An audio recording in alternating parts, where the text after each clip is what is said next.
Hi, let's add second Face ID to iPhone 16e.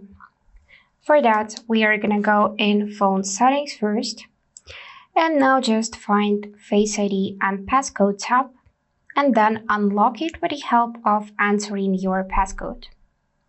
So right now, if you enabled Face ID, you should see this blue option to set up an alternate appearance, meaning that another person can set up additional Face ID, and after that, two people will be able to unlock this phone. So for that, click on this blue option. Of course, position your face in the camera frame and move your head in a circle to show all the angles of your face. So let's try this out by clicking Get Started. I'm gonna try to position my face and move head.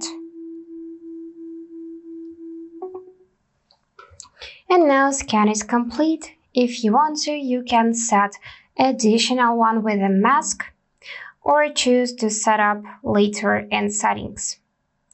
So that's it for today.